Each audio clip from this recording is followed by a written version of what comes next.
பார்க்குறவங்க அத்தனை பேர்த்தையுமே வந்து கொஞ்சம் லைட்டாக முட்டாள்னு நினச்சா மட்டும்தான் இந்த மாதிரி வந்து ஒரு கதைக்களத்தை நமக்கே வந்து ஏதோ வந்து ஒரு பெருமையான விஷயம் மாதிரி எடுத்து கொண்டு போக முடியும். அதில் இப்போ வந்து பார்த்திங்க அப்படின்னா, இப்போ பாக்கியாவுக்கு திடீர்னு வந்து ஒரு பெரிய குழப்பம் வந்துருச்சு.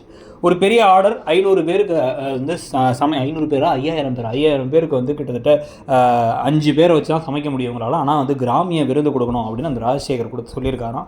ஆனால் அதெல்லாம் வந்து எடுக்க வேணாம் அப்படின்னு எப்பயும் போல் யார் சொல்கிறதுன்னு வந்து பார்த்திங்கன்னா வந்து ஈஸ்வரி தான்.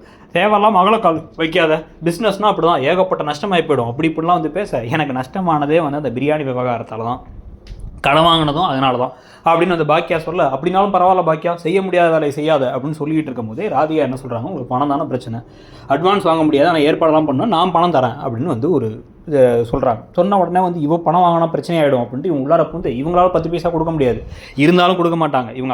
இவர் வந்து கணவரே கொஞ்சம் பணத்தெல்லாம் பேங்க் பேலன்ஸ் போட்டு வச்சிருக்காரு, அதெல்லாம் கொடுக்க மாட்டாங்க. ஈஸ்வரிக்கா என்ன சொல்கிறாங்க அப்படின்னா வந்து அதெல்லாம் வேணாம் பாக்கியா, இவள்கிட்ட வாங்கினா நீ ஒன்றும் செய்ய வேணாம், நீ செய்ய முடியாதுன்னு சொல்லிவிடு அப்படின்னு. இல்லை எனக்கு பணம் கிடைச்சாலும் ஆள் கிடைக்காது அப்படின்னா என்னுடைய கம்பெனி ஆர்டத்தில் யூஸ் பண்ணிக்கோ அப்படின்னு வந்து இப்போ கோபி சொல்கிறார். இதுக்கு முன்னாடி வந்து பார்த்திங்க அப்படின்னா வந்து ஒரு 8 பேரோட பாண்டிச்சேரிக்கு போயிட்டு கிட்டத்தட்ட வந்து எத்தனையோ பேருக்கு சமைச்சாங்க அப்படின்னு சொல்லிட்டு ஒரு கணக்கு சொல்லுவாங்க.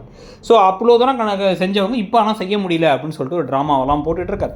இப்போ இந்த சமயத்தில் வந்து பார்த்திங்க அப்படின்னா வந்து கோபிகிட்ட ஹெல்ப் வாங்கிக்கோ அப்படின்னு வந்து பேசுகிறாங்க. இதெல்லாம் கேட்கும்போதே நமக்கே ஒரு மாதிரி கடுப்பும் எரிச்சலும் வந்துகிட்டு இருக்கு. இதில் நமக்கு ஏன் கடுப்பும் எரிச்சலும் வருது அப்படின்னா, கோபி மேலே போட்ட கேஸு உண்மையான ஒரு கேஸ். அவர் வந்து செஞ்ச விவகாரத்தாலே உங்களுக்கு பெரிய நஷ்டமாச்சு, பணத்தை திருப்பி கொடுக்க வேண்டியது இருந்துச்சு, இவங்களோட பேர் கெட்டு போச்சு, ஆட்கள் வரதில்லை, இவ்வளவோ இருக்குது. இப்போ கோபியும் கோபி ஒய்ஃபும் பணம் கொடுத்தா வாங்கிக்க வேண்டியதானே, இது என்ன தப்பு நமக்கு இருக்குது, நீ கடனாலாம் கொடுக்க வேணாம், எனக்கு கொடுக்க வேண்டிய பணத்தை கொடு அப்படின்னு கேட்டு வாங்கிக்கலாம். நல்லவன் அப்படின்னா மற்றவன் பணத்தை வாங்கக்கூடாது, அது இவங்க பணம், அது இவங்களால வந்து லாஸ், இவரால் தான் லாஸ் ஆச்சு, இவரை வந்து இவங்க கேஸில் வந்து காப்பாற்றிட்டாங்கன்னா பணத்தை வாங்கிக்கலாம்ல, நஷ்ட ஈடை மட்டுமாச்சு கொடுத்துரு அப்படின்ட்டு எதையுமே வாங்காமல் இப்போ உடனே வந்து எழில் எல்லாரும் சேர்ந்து அப்பா சொன்ன ஐடியாவை யூஸ் பண்ணிக்கமா அப்படின்னா உடனே இதையே வச்சு அதை சொன்ன உடனே சரி ஓகே அப்படின்னு இவரும் சந்தோஷமாக ஆட்கள் அனுப்பி வைக்கிறேன்னு சொல்ல, அதை பார்த்து வந்து இந்த பக்கம் வந்து வருத்தப்படுறாங்களாம், ராதிகா பயப்படுறாங்களாம். இதில் இவங்க 2 பேரும் திருப்பி சேர்த்து வச்சிட போகிறோம் ஈஸ்வரி பேசுகிற கொடுமையெல்லாம் நடந்துகிட்டு இருக்குது. இந்த கொடுமைகளை பற்றி நீங்கள் நினைக்கிறீங்கிறத சொல்லுங்கள். கூடவே ஹேண்ட்பேக்ஸில் ஆரம்பித்து ஸ்கின் கேர் ப்ராடக்ட் வரைக்கும் எக்கச்சக்கமான ஆஃபர்ஸ் போயிட்டுருக்கு மிந்த்ராவில். அதுக்கான லிங்க்ஸ் எல்லாம் கீழே கொடுத்துருக்கோம், அதை வந்து பிடிச்சிருந்தா பார்த்து பர்ச்சேஸ் பண்ணிக்கோங்க. ரொம்ப கம்மி ப்ரைஸில் இருக்குது. தேங்க்யூ.